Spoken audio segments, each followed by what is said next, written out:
Hello and welcome अस्सलाम वालेकुम to all of you guys. आज हम पढ़ेंगे मीडिया तहरीर की रिवायत बीजी 6th सेमेस्टर मीडिया राइटिंग का जो दूसरा क्वेश्चन है, इंपॉर्टेंट क्वेश्चन, वही हम आज पढ़ने जा रहे हैं। चलो शुरू करते हैं।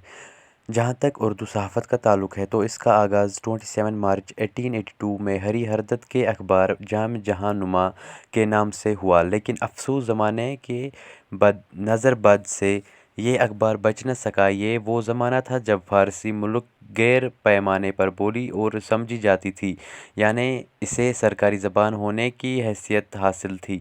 उर्दू जो इस ज़माने में अवामी ज़बान की हैसियत से फल फूल रही थी, फ़ारसी ज़बान के मुकाबले में नहायत कमज़ोर थी। नतीजा ये निकला कि उर्दू में जब जाम जहानुमा के शुमार शाया हुए तो वो मकबूल न हो सके। आखिरकार इस अखबार को 23 जनवरी 1828 ईस्वी में बंद कर दिया गया, लेकिन ये फ़ारसी ज़बान में इसी नाम से जारी रहा।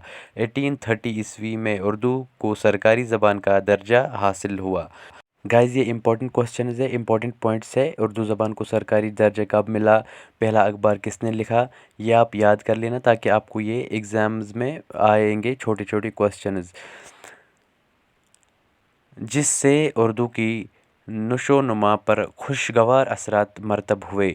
1836 में मोहम्मद हुसैन आज़ाद के वालिद मोहम्मद बाकर ने दिल्ली उर्दू अखबार जारी किया। ये अखबार शुमाली हिंद का पहला और हिंदुस्तान का दूसरा अखबार था। इस अखबार ने जहाद आज़ादी में भरपूर हिस्सा लिया। अंग्रेज़ों की मुखालफत और आज़ादी की हिमायत करने की पादिश में मोहम्मद बाकर शहीद कर दिए गए। ये पहले अखबार नवीस थे जिन्होंने मुल्क की आज़ादी के लिए कुर्बानी दी। सर सईद के भाई सईद मोहम्मद ख़ान ने 1837 ईस्वी में सईदुल अखबार और एक ईसाई मिशनरी सोसाइटी के तहत मिर्ज़ापुर से खबर ख़वाहिंद जारी किया। 1857 में गदर का वाक़या रोनमा हो गया। अंग्रेज़ों ने हर मुमकिन कोशिश की कि हिंदू मुस्लिम के दरमियान नाइतफ़ाक़ी पैदा की जाए। हिंदी और उर्दू के माबैन टकराव पैदा करने की कोशिश भी की, लेकिन दोनों कौमों ने यकजहती का सबूत देते हुए उर्दू ज़बान को हर ख़ास आम का सिलसिला इजहार करार दिया। तो ये था इसका जो है इम्पोर्टेंट क्वेश्चन। अब नेक्स्ट क्वेश्चन जो है वो है इश्तिहार। ये भी एक इम्पोर्टेंट क्वेश्चन है, वो भी हम पढ़ेंगे इसी वीडियो में।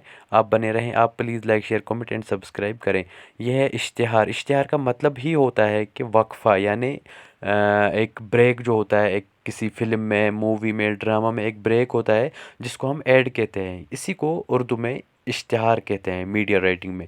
इश्तिहार का अलग से कोई पैगाम नहीं होता, लेकिन इश्तिहार टेलीविज़न के तकरीबन तमाम प्रोग्रामों का एक लाज़मी जुज़ होते हैं, जो किसी प्रोग्राम से पहले, बाद और प्रोग्राम के दरमियान नशर होते हैं। टेलीविज़न चूँकि अवामी ज़राया तरसील का सबसे ताकतवर ज़रिया है, इसीलिए हर कोई, चाहे वो प्राइवेट कंपनी हो या कोई हुकूमत हो, कोई इदारा हो या कोई फ़र्द यानी इंसान हो, अपनी बात को वसीआ अवाम तक पहुंचाने के लिए टेलीविज़न पर इश्तिहार का सहारा लेता है। टेलीविज़न एक महंगा मीडियम है, इसके लिए काफ़ी आलिया दरकार होता है, जबकि टेलीविज़न चैनल की आमदनी का वाहिद ज़रिया इश्तिहार होते हैं। ये इश्तिहार प्राइवेट कंपनियों के ही नहीं होते हैं, सरकारी पॉलिसी और समाजी तरक्की के भी होते हैं। इश्तिहारात अक्सर हुकूमत की तरफ से जारी किए जाते हैं।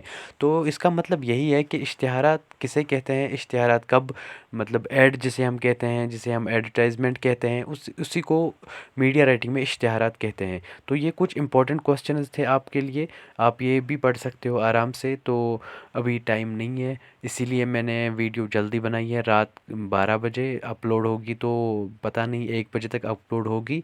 सो आप सबसे रिक्वेस्ट है, प्लीज़ सब्सक्राइब करो, क्योंकि इंग्लिश का जो है गेस्ट पेपर वो भी तैयार है, वो भी मैं जल्दी अपलोड करूँगा। इसमें आपको पहले क्वेश्चन का जो इम्पोर्टेंट पॉइंट्स है वो भी याद करने हैं, और इश्तिहार का मतलब, टाग का मतलब, आपको ये भी क्वेश्चन 2-3 आएंगे। कश्मीर का पहला अखबार कौन था, आपने पढ़ा अभी हिंदुस्तान का पहला अखबार कौन था, इसलिए आपको ये भी याद रखना होगा कश्मीर का पहला अखबार कौन था, कश्मीर का दूसरा अखबार कौन था। So thank you so much for watching. Please like share comment. Thank you.